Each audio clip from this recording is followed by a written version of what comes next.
Hello, welcome to Networking Security. Module number 20.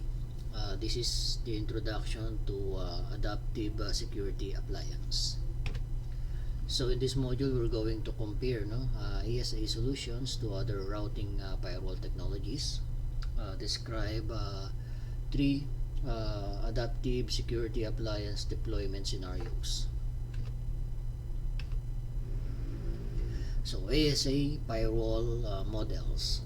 So yung Cisco, Cisco ASA with Firepower Services family of products provide dedicated firewall services in one device.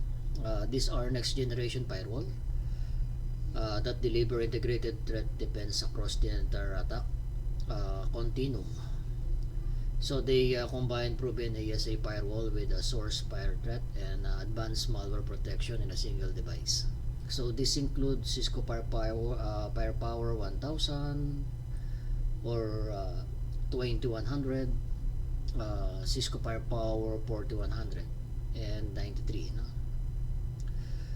All models provide advanced stateful firewall features and VPN functionality. The biggest differences between the model is the maximum traffic throughput handled by each model and the number of types of interfaces. Cisco also supports the virtualization of computing infrastructure by taking advantage of the increased power availability of modern x86 server. The Cisco Adaptive Security Virtual Appliance brings the power of ASA appliance to virtual domain. So ibig sabihin ito yung gagamitin natin, kung kayo ay nakasubscribe doon sa Cisco virtualization, kung tawagin ay VirL, or yung kanilang counterpart, yung GNS3 or yung IBNG, marami kasing mga virtualization na ngayon para sa mga networking services, to provide suitable fit for customer need. Yung Cisco ASAB or virtual is available in a 5 model. Yan, yung B5, 10, yung 30, 50, 100. So the focus of this module will be on the ASA 5506-X na model, designed for small business, also for branch office and enterprise teleworker implementation. So if you want to know about or if you want to know more about Cisco ASA next generation firewall, you can go to your curriculum and watch yung video created mismo ng NetAcad regarding the ASA NGFA or next generation firewall appliance. A single ASA can be partitioned into multiple virtual device. So as illustrated here each virtual device is called security context. Each context is an independent device with its own security policy, interfaces, and administrators. Multiple contexts are similar to having multiple standalone devices. So many features are supported in multiple context mode, including routing tables, firewall features, IPS, and management. Some features are not supported, including VPN and dynamic routing protocols. As shown in the figure, two identical ASA can be paired into an active standby failover configuration to provide device redundancy. Both platform must be identical in software licensing, memory, and interfaces, including security services module. Example daw dito, yung ASA1, pangalan lang naman yung hostname lang yan, is the primary active forwarding device, and the traffic leaving PC1 takes the preferred path using this device. And ASA-2 na device monitor each other using the LAN failover link. Kung mag-down daw yung ASA-1, then ang sasalud dyan ay ASA-2 na device. So yan daw ay immediately, no, will become the primary or active role, no? ASA provides optional granular access control based on an association of IP addresses, no, to window Active Directory login information. For example daw, in this figure, when a client attempts to access the server resources, it must first be authenticated using the Active Directory identity-based firewall services. So these services enhance the existing access control and security policy mechanism by allowing users or groups to be specified in place of source IP addresses. Identity-based security policies can be interleaved down, no, without restriction between traditional IP address-based rules.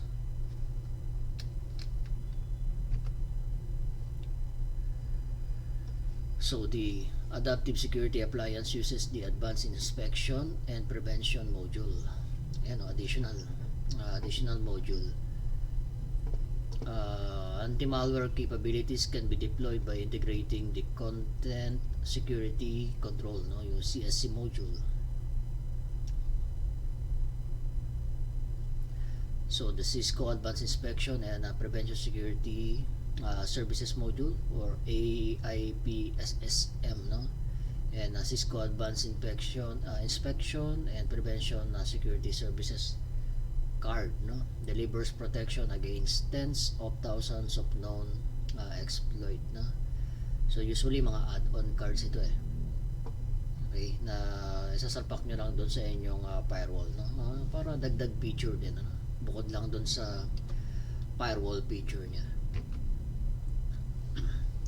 Cisco has introduced a new line of next generation firewall which combines their proven firewall technology with SourceFire advanced threat and malware detection capabilities. So this next generation firewalls consolidate multiple security layers, no, into a single platform, eliminating the cost of buying and managing multiple solutions. So this integrated approach now combines best-in-class security technology with multi-layer protection that is integrated into a single device. The Cisco ASA 5500X, no, with firepower services devices are part of new Cisco next generation firewalls, no. So designed for small to medium branch offices. Yung 5500 series, no, with firepower services merges yung 5500 stateful firewall features with some of the following advanced threat and malware detection capabilities. Yan, ito yung mga yun, no? Next generation IPS na siya, advanced malware protection, at meron siyang application control and URL filtering. Yan yung mga features niya, no? Although dito sa ating course ay nababanggit lang yung mga services na yan, maybe pag kayo ay nandun na mismo sa industry, working with a company with this type of solution, of course, no, they are required kayo na i-train ng company na yan, no, for managing that device. So higher training naman yung inyong makukuha, no. Dito kasi sa atin sa Netacad puro mga introductory lamang, no, sa mga solutions. So you can watch the video on your Netacad account, no, regarding yan, kagaya nito, collect firepower threat defense, packet captures with firepower management center. So review of firewalls, no, in network design. Kung inyong maalala yung zone based firewalling natin, ano, yan, kumbaga minimimic natin doon is yung ASA firewall, kaya lang yung zone based policy firewall, kung wala kang extra money to buy this dedicated firewall device, you can use your Cisco ISR router to act as your primary firewall, no? Router na siya, firewall na rin siya, no? So when discussing networks, no, that are connected to firewall, there are some general terms, no, to consider. Yan, meron tayong outside network, no, yan naman yung connection natin papunta sa internet.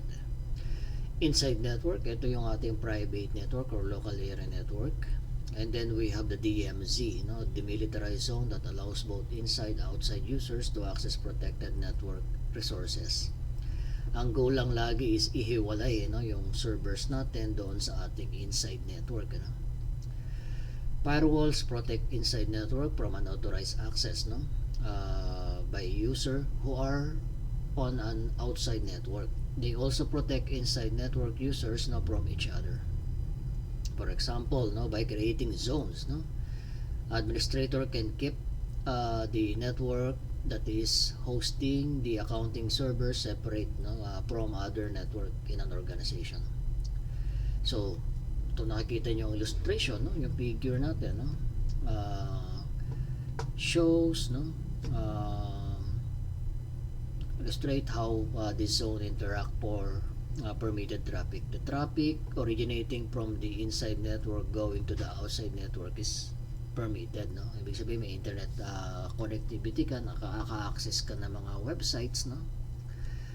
And then traffic originating from the inside network going to the DMZ is also permitted kasi nga kailangan nyo ma-access yung mga servers ninyo kagaya ng inyong local web server, yung mga databases ninyo, no. Traffic originating from the outside network going to DMZ network is selectively permitted, no. Depende kung ano lang yung mga services na i-allow mo. Kunyari, website, no. Website, ano pa ba? Mga download site ninyo, no. Yun yung mga ipa-permit ninyo. Pero hindi lahat, no. Hindi lahat ng traffic i-allow nyo. Yan. Certain lang, no. So, traffic originating from the outside network going to the inside is denied. Traffic originating from DMZ network going to inside network is also denied, no? Kasi nga dapat ano yan eh. Kumbaga filtered din, no, yung traffic natin. Although na-access ng inside yung DMZ, no? So, Cisco ISR can provide firewall features, no? Na-discuss na natin yan, yung zone-based policy firewall. Or by using yung older feature na kung tawagin ay context-based access control. Bahala kayo, no, sa pag-implement ng firewall. Depende kasi sa ano yan eh, sa organization kung kaya ba ng budget, no. Pero kung talagang hindi kaya ng budget pero mayroon kayo router, you can use zone-based policy firewall or yung ZBAC, no, or CBAC kung tawagin. There are two firewall interface mode, no, of operation available on ASA device. Yan, routed mode, no, and a transparent mode. So pagka sinabing routed mode, ibig sabihin parang router, no. So each interface ng ating ASA firewall, kino-configure natin siya ng IP address, no, na magkaiba ng subnet. Ayun yung ibig sabihin ng ng tinatawag nating routed mode. So, balikan natin dito.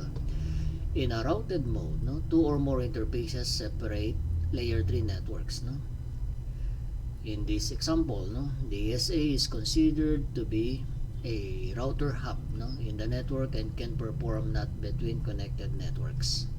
Routed mode supports multiple interfaces. Each interface is on different subnet and requires IP address on that subnet. So the ASA applies policies, no, to flow as they transit the firewall. Yung transparent mode naman, no, para siyang switch, layer to switch, no. Nire-relay lang naman niya yung message, no, from this point to this point. So ASA daw is in transparent mode is often referred to as bump in the wire. Lang naman yung terminology na ginagamit, no, or stealth firewall because the ASA function like layer 2 device and is not considered a router hub. So example daw natin, the ASA is only assigned an IP address on the local network for management purposes. So this mode is useful to simplify a network configuration or when the existing IP addressing cannot be altered, no. However, the drawback includes no support for dynamic routing, VPN, QoS, or DHCP relay. Of course, no, pinag-uusapan natin Cisco, no. Kilala yan sa licensing, no. Yan. Before kasi yung mga naunang product ni Cisco, no, all in na yung product, may VPN na, may mga voice licensing, no. Pero nung tumagal-tagal ay ginaya na rin nila yung yung parang market strategy ng ibang vendor, no, na kung saan per services may bayad yung license, no. Although nandun na siya mismo sa Flash, kaya lang you need to buy activation key, no. A license specify the option that are enabled on a given ASA. Most ASA appliances come pre-installed with either base license or security plus license. To provide more features, no, to ASA, additional time-based or optional licenses can be purchased, no. To verify, no, to verify the license information on your ASA device, ayun lang naman yung command niya, show activation key, yan, or show version.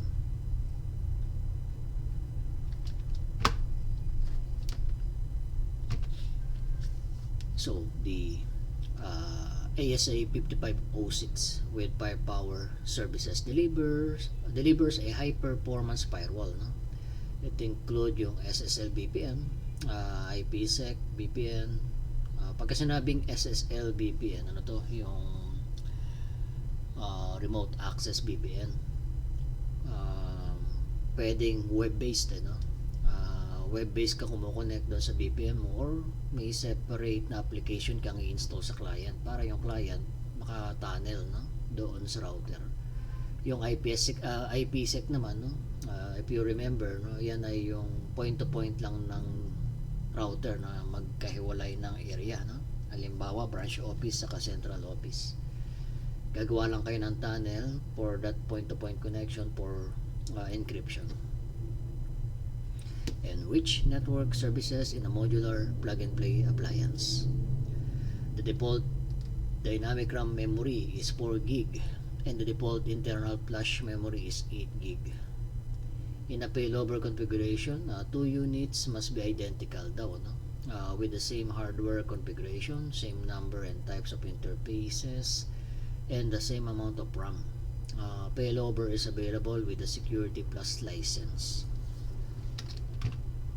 Dito tayo sa back view naman, no, ng 5506-X.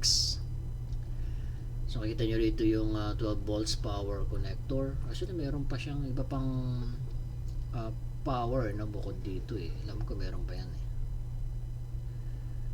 So meron kasi mga device na meron backup backup connector. Yan. So for status LED, no, for power, status, active, and wireless LAN. So ito palang device na to ay meron din pala siyang wireless, no, wireless capability. 8 to 1 gigabit Ethernet interface. Yung L indicates the link na kung connected yung kable, S indicate the connection speed, na pwede yung basahin yung manual niya, no, kasi merong 1, 2 blink, ganito yung speed, 1, 2, 3 blink, ganito yung speed, no. Pwede nga yun, kunyari 1, 2, 100 Mbps, 1, 2 na ilaw, 1 seconds, 2 seconds, 3 seconds, no, or pwede nga yun, mabilis, no, magbiblink siya ng 3 beses, no. Yan, tapos hinto, 3 beses hinto, pwede nga yun, gigabit, no. So depende na kung ano yung nakalagay sa manual niya. Some other device kasi ganun yung kanilang feature. Merong gigabit Ethernet management interface, na. Okay. USB type A port connection for external storage, no. Kunyari meron kayong configuration ikakopy sa flash, or meron kayong configuration galing sa flash ikakopy sa USB. RJ45 and mini USB console port. May reset pin. When pressed, no, for 3 seconds, the ASA reset, no, to default new state on reboot. In case daw na kalimutan nyo yung mga settings niyo, password, no, you can revert back, no, yan, using reset. Of course, huwag nyo paglalaruan, no, yung kunyari nagtatrabaho kayo, no, load sa opisina, tapos wala naman talaga kayong authority to handle this device, tapos nakikita nyo yung likod niya, no, huwag nyo pipress yan. Okay, magda-down yung network niya. So ito pala yung component inside, ano? Inside component of Cisco ASA 5506X. Unlike the 5505, the ASA 5506X does not use switch port. So kasi 5505 para siyang switch, no? Pwede sabihin natin transparent mode yun, no? Ito naman, all interfaces are routed, no? And requires IP addresses. So sa ASA firewall, no, meron siyang tinatawag na security levels, no? Ang security level define the level of trustworthiness of an interface, no? Each operational interface must have name. Kunyari, name if inside, name interface outside, name interface DMZ. Kapag ka na-detect niya outside, automatically ang level nun ay 0. Yan. Untrusted, no? Ibig sabihin nun, ano, anyone from the inside or DMZ can access that level. Highest is 100. Kapag ka na-detect po niya ay inside yung keyword na ginamit mo na pangalan, no? Security level automatically i-apply niya 100. So that from outside na may 0 security level, they cannot access the inside, parang ano yan, putol na, no? Yan. So security feature kasi yan, eh. So as shown daw in the figure, level 100 should be assigned to the most secure network such as the inside network. Level 0 can be assigned to the outside network, which is connected to the internet. Yung DMZ naman, another network can be assigned a security level between 0 to 100, eh, no? Bahala na kayo, pwedeng 50, gaya na nakikita nyo rito. Ayan. So yung inside can access DMZ kasi nga yung DMZ lower security level. Ito naman 0, yung inside ma-access niya yan kasi nga 100 is higher than 0. DMZ ganoon din, makaka-access sa internet, pero DMZ to inside hindi pa pwede. Security levels help to control many aspects of network traffic, no?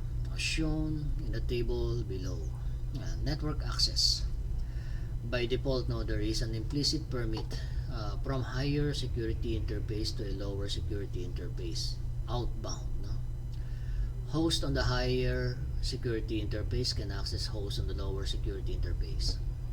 Multiple interfaces can be assigned the same security level, no? If communication is enabled for interfaces with the same security level, there is an implicit permit for traffic between the interfaces. Inspection engine, no? Some application inspection engine are dependent on a security level. When the interfaces have the same security level, the ASA inspect the traffic in either direction. Application filtering. HTTPS and FTP filtering applies only for outbound connection, and there are from higher level to lower level. If communication is enabled for interfaces with the same security level, traffic can be filtered in either direction. So deployment scenarios, no? So the ASA 5506-X is commonly used as an edge security device. It connects a small business to an ISP device such as the DSL or cable modem for access to the internet. It can be deployed to interconnect and protect several workstation network printers and IP phones, no? In a small branch, a common deployment would include the inside network VLAN 1, no? With a security level 100, and the outside network VLAN 2 with a security level 0, as shown here, no, in the graphics. In a small business, ASA 5505 can be deployed with two different protected network segments. One segment is inside using VLAN 1. 5505 kasi yung ginamit dito, no? So ibig sabihin VLAN interface ang ginagamit niya. Kasi ano siya non-routed interface siya. Hindi kagaya ng 5506 na mismong physical interface mismo yung nilalagyan ng IP address. So which connects workstation and IP phones. The other segment is DMC, pwedeng VLAN 3 or bahala kayo kung anong VLAN ang tawag nyo dyan, which connects company web server. The outside interface VLAN 2 is used to connect to the internet. In an enterprise deployment, no, the ASA 5505 can be used to telecommuters and home users to connect to a centralized location using VPN. So site-to-site VPN pwede yan, no? Ibig sabihin yung traffic ng client natin will be encrypted, no? Kung ang traffic niya is going to the IP address ng VPN gateway, no? Okay, so that's all, no, for this module. So in the next module, configuration, no, ng Cisco ASA. Again, don't forget to read your curriculum, ano? May mga example dyan or mga videos, no, that can help you understand further, no, yung topic nito. So thank you for watching.